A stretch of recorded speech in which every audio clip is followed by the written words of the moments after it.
Welcome to Cabral House Call. I'm Stephen Cabral, board-certified naturopathic doctor, and today, thank you for joining me on this great edition of a Total Wellness Tuesday after just talking about all of the amazing benefits of vitamin D on our last podcast.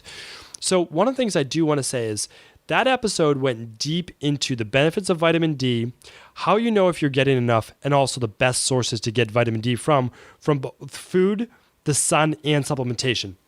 So what I'm going to say is, if you haven't listened to that, definitely tune in. Today's Cabral House Call is not about vitamin D. We do have one question on it, but about overall wellness in general. So let's get into our first question. It's from Mary. She says, I'm 52, getting back into exercise, but not able to lose my belly fat. How do hormones play a role in this? So great question, Mary. Thank you for asking that. We are going to tackle that right now. So what I would say is this. I remember her saying that she got into great shape about a decade ago, and she's looking to get into it, but she's not able to burn that last bit, that belly fat. Let's talk about belly fat for a minute. So one thing to know about belly fat, and I released this episode, I believe 2 weeks ago. I believe it was episode 33. So if you're looking back in podcasts, it's called Skinny Fat.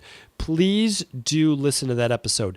It talks about why the improper diet, improper exercise, and overall wellness-based protocols in general lead to people losing weight, but it's the wrong type of weight. What's happening is they're losing their metabolism because they're losing their muscle. And women after the age of 25 to even 30 at the very, very latest are losing about 5 pounds of muscle per decade, which is, that's really traumatic when it comes to your metabolism. Now, the good news is that sarcopenia, that atrophy of muscle tissue, does not have to take place as long as you are weightlifting or lifting with some type of resistance.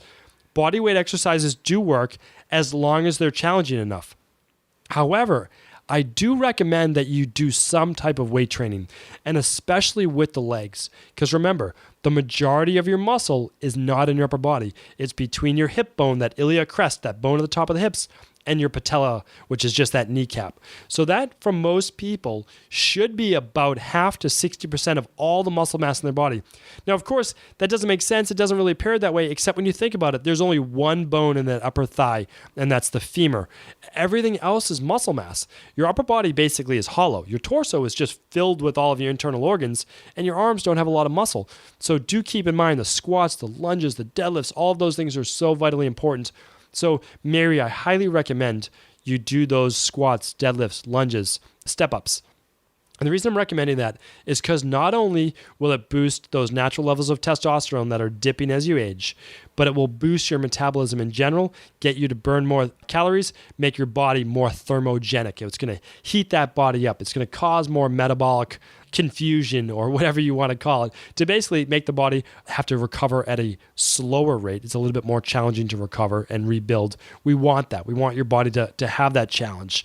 So that's one recommendation. And yes, hormones do play a role, but remember this, blood sugar and insulin is also a hormone, and belly fat leads me to believe that your body is not metabolizing glucose very well, which does happen with age as well.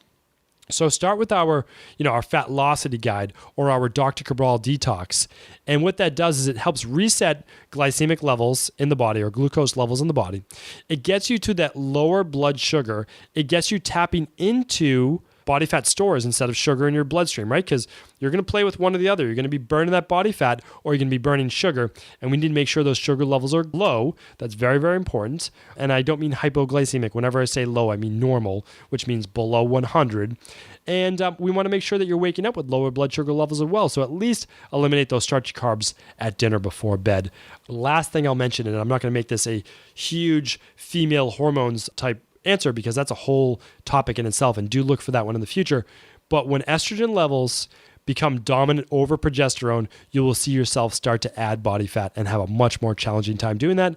So simply testing for a hormone panel, whether it's the adrenal comprehensive panel or just an overall hormone panel that looks at cortisol, DHEA, testosterone, progesterone, estrogen, is the way to be. And if you've gone through menopause or in menopause, and haven't had a normal cycle for 12 months, it doesn't matter what day of the month you test. You can test any day of the week with those saliva-based tests. So Mary, I do hope that helps you. I get this question so often in my practice. I went a little bit more in depth today, but I do want to make sure that you get the help that you need. All right, Kimmy is up next. Kimmy asks, what type of vitamin D supplement should I take? This is a nice little quick rehash of our last episode that I just get right down to it. So vitamin D, make sure it's not a synthetic form. Make sure it's not vitamin D2. Make sure it is vitamin D3. Make sure it is not from a drugstore or some, place that vitamins are not their business. I mean, again, you want to go to a place and just specializes it. So if you have a functional medicine doctor in your town, great. Pick it up from them even if you don't see them. Maybe they have a apothecary or they have some type of nutritional supplement store inside of their center. Great. If not, you can order one. I'm sure we can at least link it up in the show notes. I don't think we sell vitamin D specifically unless you come to Boston, but I will link up the brand that I do recommend online. So just go to our show notes and click on the vitamin D link and it will take you to that. Again, vitamin D is very expensive. It costs like an average of like $7 per month, which means it costs just a couple nickels a day to actually take, and it is that important of a supplement.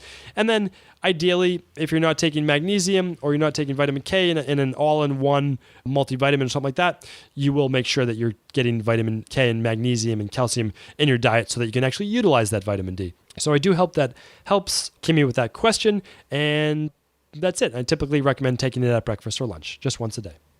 Okay, Quinn, our third question of the day, is asking, what's one supplement I can use to boost my immune system during the winter? Excellent question. And since we are still in the winter, I think this is an important one to review and go over.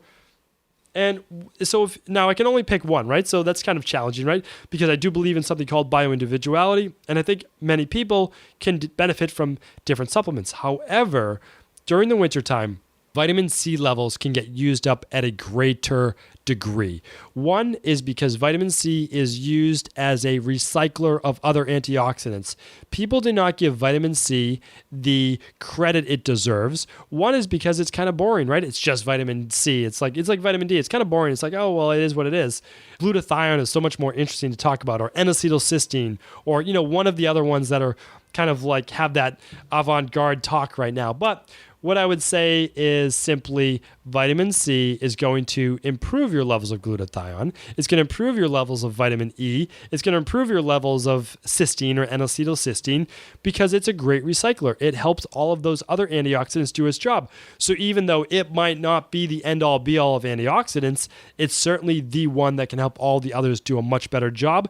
It's inexpensive, and when you're under stress, your body depletes larger amounts of vitamin C. One of the reasons is your adrenal glands use vitamin C at a larger level than other organs in the body, just like your heart uses coenzyme Q10 or ubiquinol at a larger level than other organs and tissues, even though all of them do use it. So keep in mind, I'm not just saying just the adrenals use vitamin C, but it's so needed to help those adrenals stay strong.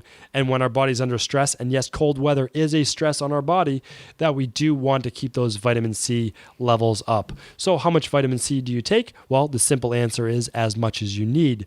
So if you're feeling pretty good, take anywhere between a gram and maybe 3 grams per day in the winter. And then you can taper that off completely if you'd like during the warmer months.